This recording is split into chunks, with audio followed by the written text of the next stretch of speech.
Hey, what's up, guys? So I just kind of wanted to take a couple minutes, get everybody caught up to speed on what's going on in my life. I've been getting a lot of questions and figured I'd just make a second video and answer some of the things that I've been receiving. I first wanted to say I'm humbled by the response that my video got. It's been viewed millions and millions of times.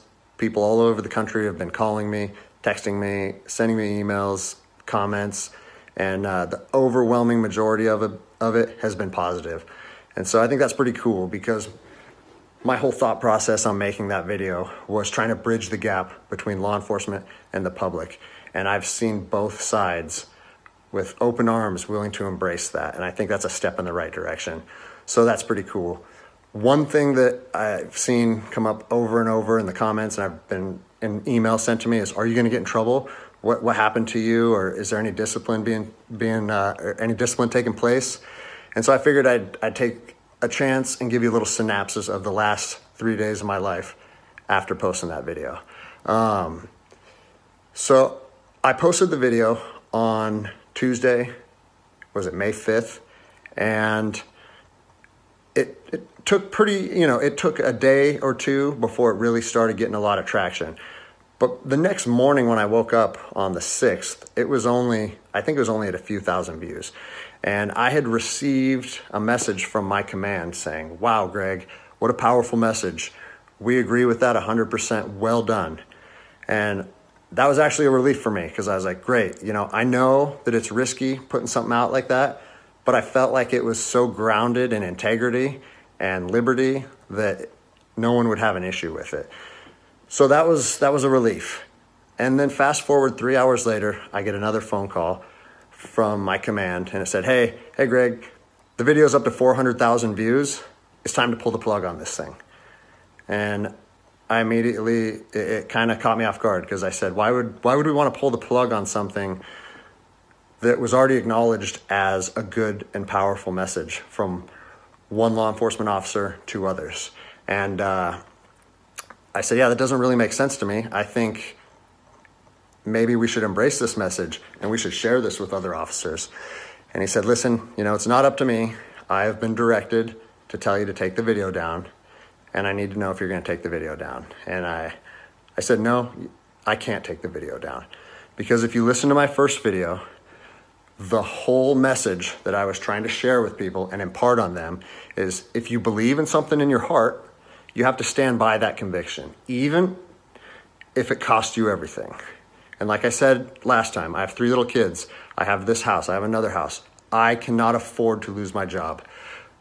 But after putting that message out there and sharing that with America, and it was so well received, I can't then just say, even though that's what I believe, I'm going to take a step back. I'm going to retract my words, and I'm going to allow my command to prevent me from sharing my heart and my truth.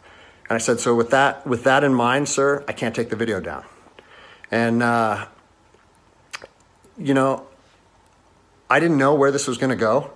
And I immediately started thinking about, what are they going to try and gig me on? What did I do wrong? What policy did I violate? And I got called back a couple hours later. And by this time, it was skyrocketing. Everyone in the agency was seeing it. Cops from when I was an officer down in Los Angeles, they were contacting me. I got a call and it said, listen, the video needs to be taken down right now and you need to accept a letter of reprimand. Or we're going to take a very different approach to this if you say no again. Well, I'd already put myself on that hill, and I had to be willing to die on that hill. They said they determined the video was a violation of policy, and that if I wouldn't take it down, that allegations would be made against me, and so on and so on. And so I told them, no, I'm not going to take it down. You do what you need to do. But the principle of it is rooted in truth, and it was a positive message that was received by millions and millions of people. If you want me to take it down, I have to respectfully refuse. And it was interesting because they kept citing different policies, like, oh, it was the social media policy, or some of your equipment may have been identifiable. And that kind of seemed like a moot point to me. And it was strange because Why was the message okay at 5 a.m. and then 3 hours later, there was a problem with it? And so I was later contacted by the chief of police. He's someone that I have great respect for. He's a good man to work for. And he's the one that shot me straight. And he said, Greg, if you openly defy your governor, you can't be a police officer in the state of Washington. And I told him, I said, you know what, I can respect that. And if I were in your office, I would shake your hand, respectfully disagree, and say, maybe I'm not meant to be a police officer in the state of Washington then. And here's my thoughts on that, okay? You have to do your research. You have to figure out what your true north is, what your truth is, and where you stand on issues. For me personally, I believe that the Constitution supersedes all other documents, all other laws. There's case law supporting that. If you look at Marbury versus Madison, 1803, it says any future laws created that are repugnant, meaning in conflict with the Constitution, are null and void. So when I look at how I feel comfortable enforcing the law, and I see people exercising constitutional rights, it doesn't matter if there's different executive orders, requests from mayors, requests from governors.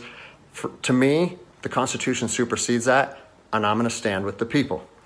Well, unfortunately, higher up in all agencies, there's a political game being played, and now I am on a administrative leave status pending termination.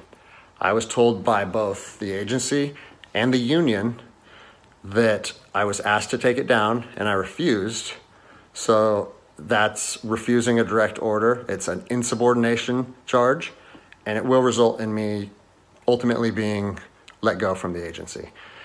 And I said, you know what? If that's what you guys have to do, if that video is so bad that you want to take my career from me and you want to leave my, potentially take my ability away to provide for my family because of that video, do it. Because I'm going to stand by my convictions, just like I said in my last video. So yeah, it's weird, how fast your life can change in a week. It's something that I never thought would happen. I never thought that I would make a video that would resonate with millions of people. But, my head is held high. I'm not intimidated or upset by how this played out. Like I said in my last video, man, I fought in the streets of Ramadi during 04 and 05. I came to terms long ago that my convictions and my beliefs may cost me everything up into my life. And even though it's 15 years later and I'm a police officer in Seattle, Washington, that truth still remains for me. So I don't have an option to back down or feel sorry for myself or give in and say, you know what, I got kids and I think I'm just going to take the letter. No, if they want to do me like this for standing up for liberty, they can do that.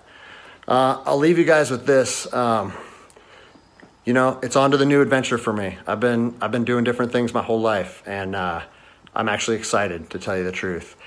If you know of anyone accepting resumes, hit me up, because I might need it in the near future. But, I've always wanted to circumnavigate the globe on a sailboat, so maybe it's time to chase that dream. Anyways, I appreciate all the support, guys.